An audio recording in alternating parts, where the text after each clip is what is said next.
Hey Clashers, and welcome back to another video. And today we're going to jump back into one of those bigger pro matches, which means we have a ton of familiar names around here. We have one of the alternate guys in there. We have Gaku with quite a few accounts in there. Klaus is in here as well. A lot of familiar names which you might know. Klaus has like, I don't know, he has a couple of accounts in there actually. So yeah, it's like, again, one of those bigger pro matches actually. And we're not going to jump into this live attack because we are doing our live attacks first. And this is going to be crazy. This is going to be crazy. So far, we have not gotten all of those 3 stars, which means today we can actually try to add something to the entire 3-star count. We have 2 attacks. I'm going to do both attacks with you guys. And hopefully we're going to achieve something great. This is the first base which I picked just from going from the top to the bottom. So this is the first base. And right now I'm doing like always something which is like my own style. Like I'm right now not a pro player. I'm right now like, I don't have to like always overperform or whatever. Like I'm just a caster having fun, trying to do things and trying to do it in my own way. I'm loving right now the mass Yeti. I like the Yeti attack, okay? The Queen Charge Yetis. So how do I do this? First off, Queen Shot from the bottom side, wall break into the scatter compartment to get this air defense, get the scatter, everything down. And then we're going to use the first Yeti on the outside to funneling, push that Queen further into their tunnel because we're going to jump into their tunnel compartment, or like at least behind the town hall in some sense. And then we're going to send in the Golem, the King, the Warden, and the Royal Champion from the top side to take down all of those top side compartments to hopefully take down something like this. Then after that, we're going to use the Siege Barracks to somehow funnel all the way and going to wall break our P.E.K.K.A, our Yetis, everything into the far right side, into that compartment. This is the plan. I know we could go with some type of Lalo or like, I don't know, like Blizzard or whatever, like something which is really strong in the current meta. But guys, I just want to have fun. And I'm really sure those guys will understand. So this is our first attack. This is our first approach. We have 2 attacks, as I said. First army is loaded. We have 2 Hawk Riders with us to lure out the Clan Castle as well. And then we have 4 Yetis.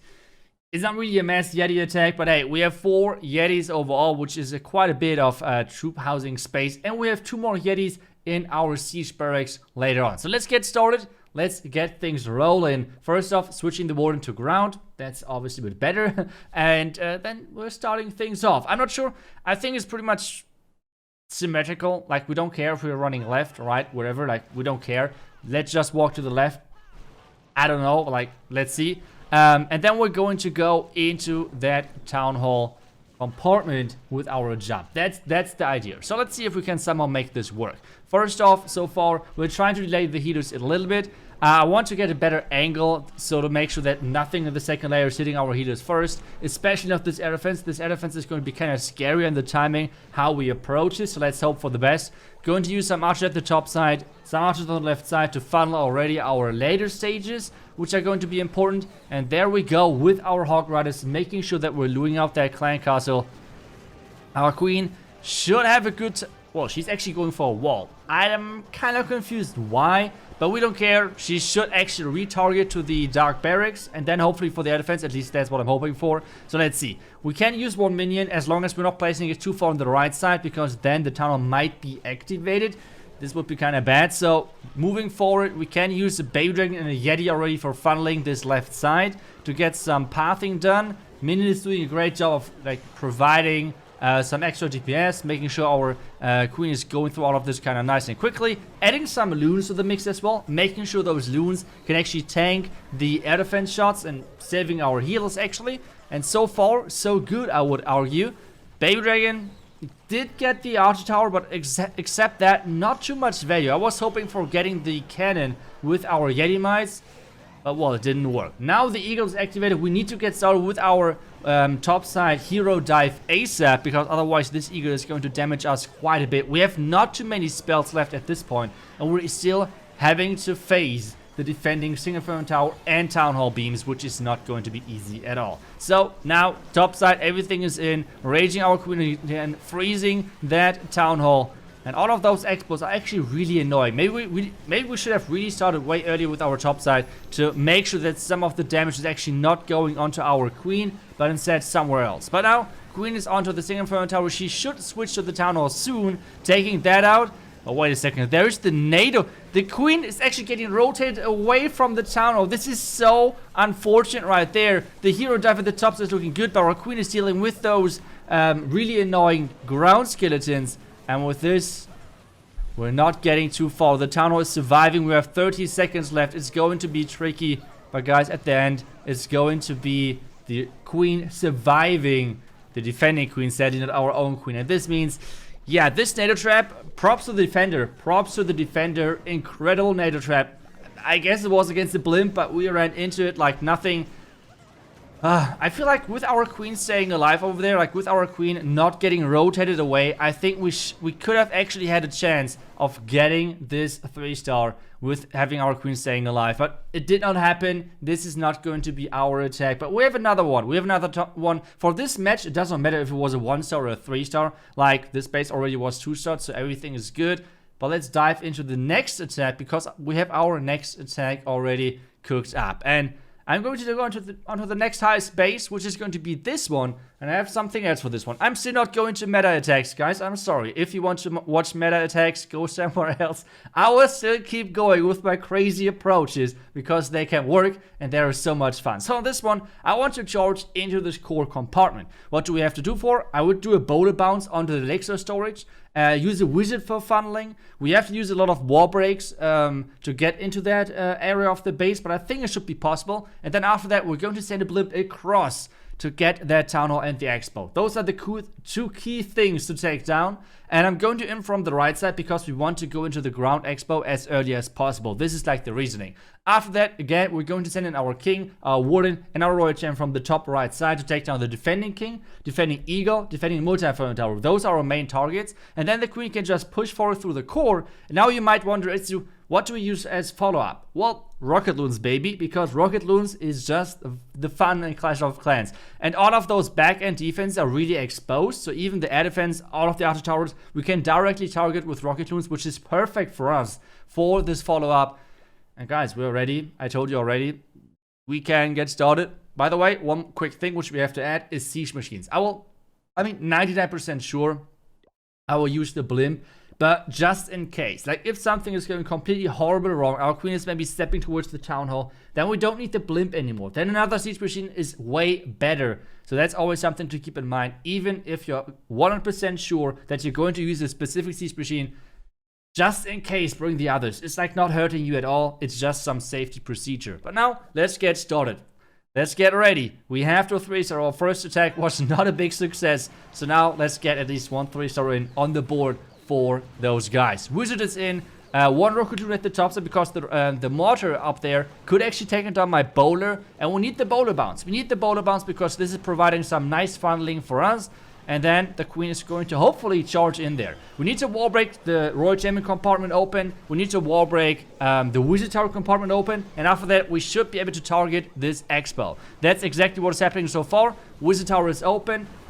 Royal gem compartment is open. And now the next wall break is perfectly happening into the core. And with this, the charge is keep going. Clan castle is coming out as well. If you see only 2 super minions coming out of the clan castle, always poison the small stuff, like the headhunters, everything. Just freeze once the super minions and you should be alright. Now the blimp in there as well. Freeze on the single inferno tower, because single inferno towers are really annoying on queen charges, trust me, like it's not nice. Raise for the blimp as well, and then sending in the king at the top as well, because we need to tank those eagle shots. This queen is not supposed to tank those eagle shots, because the queen already has to deal with a lot of damage.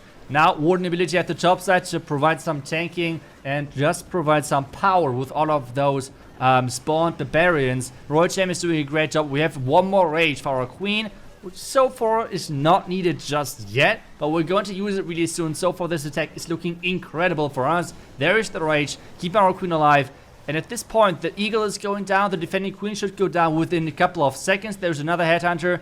And at this point, I'm kind of like, should I use the queen ability? But to be honest, there's nothing left back, right? Like, we can reach the expo, we can reach the scatter. Already reached the scatter. And now we can just bring those back-end rocket loons on the outside. And this base is done. This base is crushed. This base got obliterated. And this is our 3-star.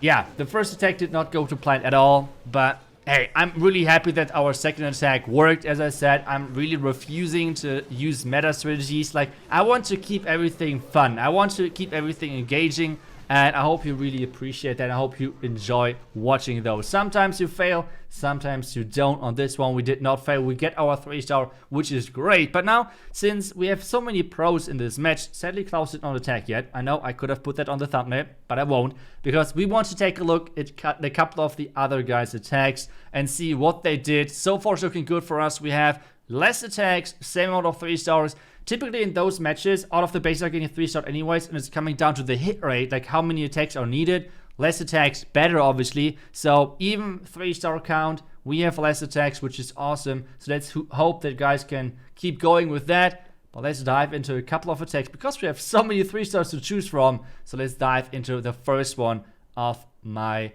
of my clanmates right there. So first one, Anonymous is in with 4 clones. This is something which was popular a while back actually, and I have not really seen it after that. Like, I have not seen it too much after that. Let's see if it's still viable, especially on those ring bases. It was incredibly strong. You're able to spread out those loons everywhere, and I'm always so excited to see it. So hoping for a cool attack. He's sending in those dragons. Interestingly enough, he's not using any dragon riders, only dragons, nothing else. Just full send everything in there. Vulnerability is covering everything, covering at least the blimp. And there we go. There we go. It's so cool. It's so cool looking. The clone loons are wrecking everything. But is this going to be enough? Is this going to be enough? Because mainly they took down those ground expels, which is nice because, well, your heroes are going to be more powerful. He's having the Royal Champion versus the Royal Champion at the top right. But Headhunter is helping a little bit. The Queen is surviving for now, but the Queen is under a lot of firepower at this bottom side with the cannon and everything. So can he still make this work? So far, I would say definitely yes, because it's only the Eagle on the back end. The air defense should go down soon at the bottom side, which means all of those dragons on the right side have nothing to worry about anymore. Royal Champion is about to engage versus this Eagle, which is crucial because this Eagle could otherwise destroy this attack. So this is the first 3 I want to show you because, guys, it looks so cool. I have not seen this in quite some time, to be honest. Yes, sometimes in Legend, but those attacks are not as satisfying, I feel like. When you have 4 clones, this is just so much power, so many loons which are spawning inside the base. That's always so impressive. So great job to Anonymous. And yeah, let's just dive to the next attack and see what they did. And since I showed you already with my own attacks so many ground attacks, mainly with like those queen chargers, and now I know I love those queen chargers, so I'm always doing them.